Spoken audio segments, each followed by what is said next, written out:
Joni Mitchell's The Hissing of Summer Lawns, right now on States and Kingdoms.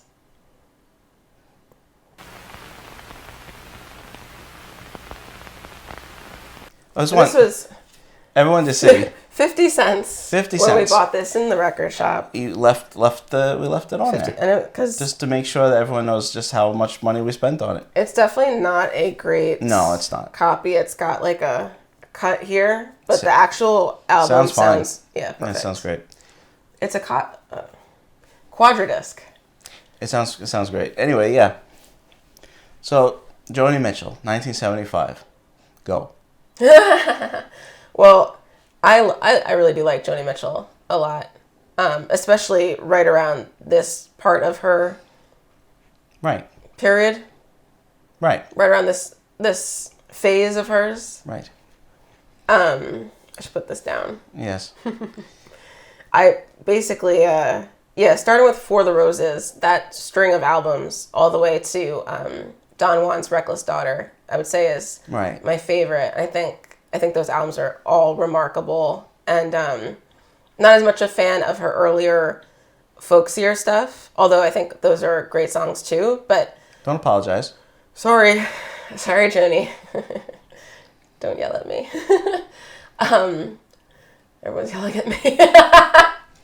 You can cut that out. What was I gonna say? Yeah, she was moving into a more jazzy, experimental type of thing. That's no secret or no specific insight there. And this is sort of right before she took the real leap. Yeah. Because this album is definitely it fits in well with Court and Spark. Yeah, I mean it's definitely separate songs. It's nothing there's no long jammy things going on for the most part. It's pretty just like there is on Don Juan's Reckless Daughter. Right. Yeah. But and Hejira is Hejira's structured they're as all like pretty own thing. Distinct. They're really all their songs. own thing. There is a progression you can hear from album to album, but they're just their own. Their own moments. Yeah, and I mean, I love the sound of this. I think the songs are beautiful. I think there's a lot of really interesting rhythms and things happening, and when you listen to it on record, it really blows you away. Well, yeah, that's true. I mean, the vinyl sounds just glorious. It really does. Yeah, it does. It sounds great. And of course, I started listening to these CD. records on CD. And then have listened to a lot, streaming. So, coming back to the old record. And we keep coming up nice. against that. We have Spotify because, well, we don't have room in the house for all the music that they have there. We clearly don't own all of those things. It's useful for things. It's convenient, like so many of these things are. But the sound quality is not there compared to, other media. Sure ain't. And, this sounds amazing. Yeah, it really does. Sitting there in between, the speakers, we have a decent setup, and I mean, really, it sounds like she's there. Yeah, it sounds live. I mean, now, you can hear everything. Before we just go through the songs, we'll run through the songs quickly. Sprint.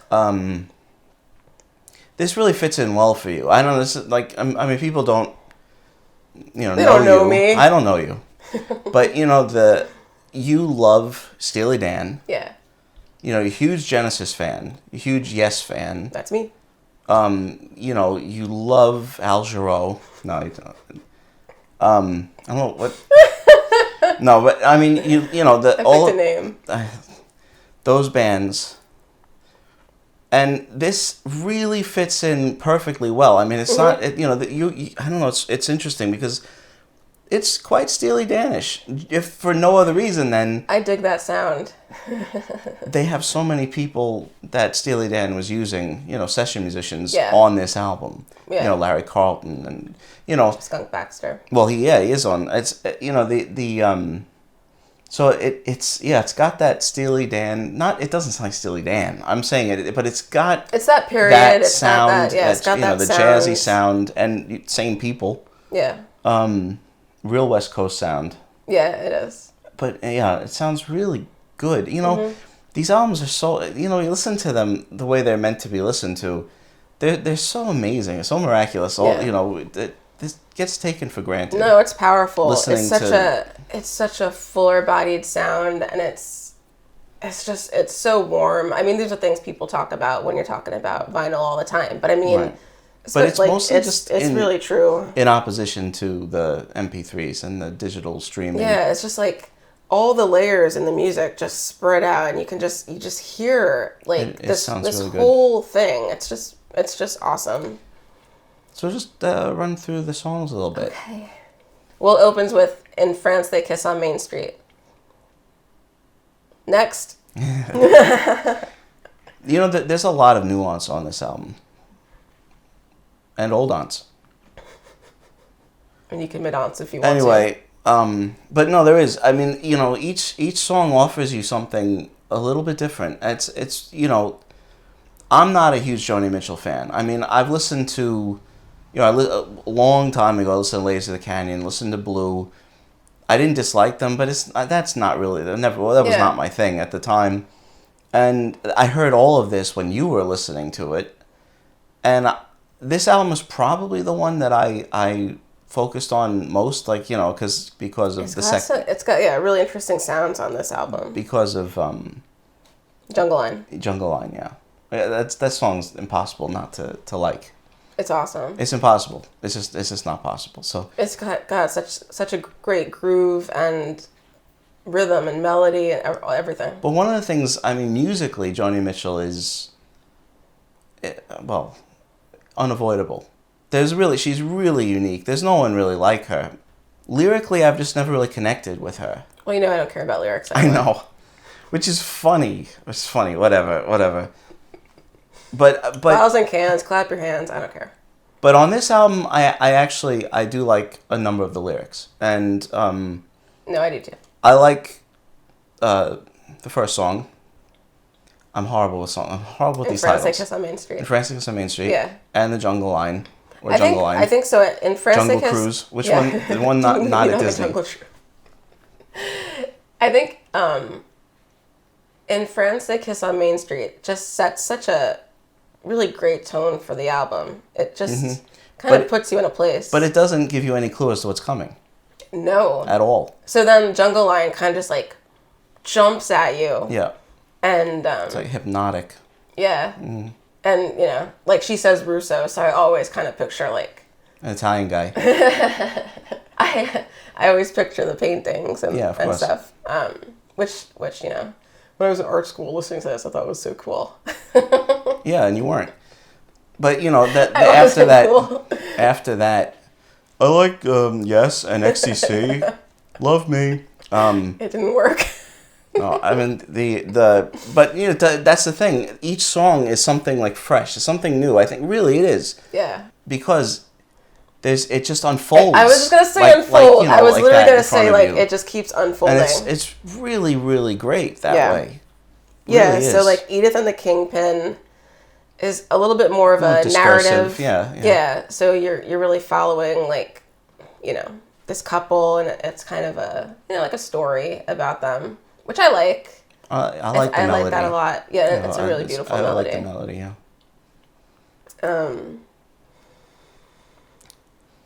So Don't Interrupt the Sorrow might be my favorite song. Of course on this album. How boring. Is it? No. I think it's just such a great song. Well, it's very catchy. It's very catchy. I mean, done right. It's really catchy. Be polite. But... yeah, actually, my favorite is probably the Charlton Heston Scarlet. Shades of Scarlet Conquering. Shades of Scarlet Conquering. I think that's a great song too. I think that's a really really great song. Yeah, that's really, I don't know. It's just sounds incredible. Of course, the production, and which is her as well. Of course, if we didn't mention. She does it all. The sound is amazing. Lyrically, it's really intriguing. You know, it's like I said, I don't always love her lyrics. I connect to them. What do you want to say? connect to them. Because those things can all of a sudden. Because you're a dude. I know people would say that, but tons of men love Joni Mitchell. That. Yeah. But like those things can change. Like all of a sudden, it could just click. It could. It happens. Will happen. Can happen. Read on. But I really do like that song. It's got an atmosphere about it. It's really good. Yeah, it's like grounded, but it really moves. Mm-hmm. I don't know. I just like it. The Hissing of Summer Lawns, title track. Well, that's a great song. The boho dance. Well, that's probably we think this is maybe our least. That's probably my least favorite song on this. As a unit, we're saying it's our least favorite song. But I don't, again, I don't dislike it. It's fine. Yeah, it's still catchy. It still has a nice melody. It's pretty. Yeah, like the horns, and I like the horns in this song. It's really pleasant. It's got a nice sound to it. Yeah. You can dance to it. I'm just kidding. It sounds like one of her earlier songs to me. Maybe not. Maybe I don't know. I don't know. Yeah, it could be on an earlier song, or it could for sure be on Court and Spark, or even something a little earlier, For the Roses. Yeah. That's fine. I don't know. Yeah. Well, I do also like the jazzier stuff, like you. Yeah. So I mean, yeah. Yeah. Yeah. Yeah. Yeah. Right. Harry's House and Centerpiece. Yeah. Well, it's a really good song too, and I mean that again. The middle bit. The Lambert, Hendricks, and Ross Centerpiece. Yeah, so she's paying a little homage to her on 2 straight albums. Idols. Yeah. Yeah, that's another story song.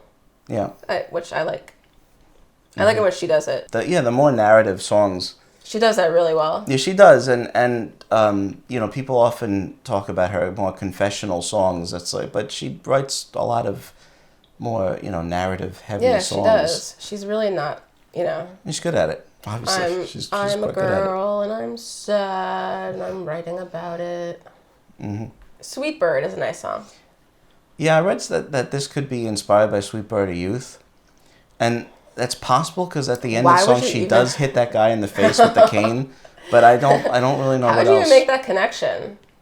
I'm not sure. Sweet Bird. I didn't Sweet really. Bird of Youth. Well, isn't it? There's just chance. Anyway, yeah, but no, that's a really good song. The album ends strong. It does. It ends. Shadows and Light is a acapella fella. Mm-hmm. And it's really cool. It is. Her voice is awesome, and she does some interesting layered stuff. And there's is it layered. a Moog?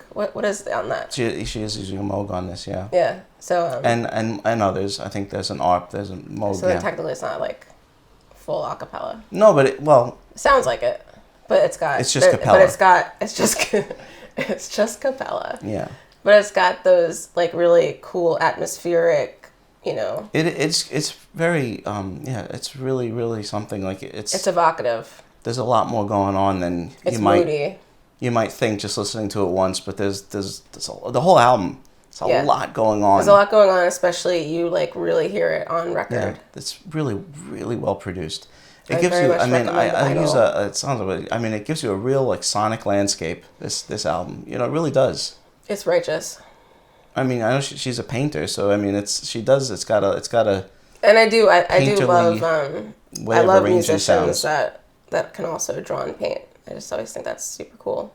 Like Tony Bennett. Because it's like me.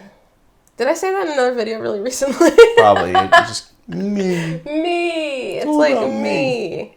She's okay. Me. I am she. This was a successful album. But these albums did lose some of the older, because we know that because some people in our family were Joni Mitchell fans, and they kind of lost her around this time. Yeah. They really, they weren't really listening past this. I don't think it's hard to. But they were still successful. People still, they still like them. They're good songs. They're not crazy experimental. Even on Don Juan's Reckless Daughter, there's some very specific single life songs. Well too. I feel like Hajira is the sort of black sheep of these, a little bit. I love that album. I don't know. But I always liked that. I thought it was interesting. And it's quite different from this. And quite different from Don Juan's Reckless Daughter. Well, that's what's so cool about Joni Mitchell, because it really seems like she's doing what she wants to do. Whatever she wants to do. Yeah. And when we review that, we can talk about it. Thanks for watching. Hope you enjoyed our discussion. Please check out The Hissing of Summer Lawns if you haven't already. Leave a comment, let us know what you think, and please make sure to like and subscribe. And stay tuned because there's more videos coming up from States and Kingdoms on Mondays, Wednesdays, and Fridays. So see you next time.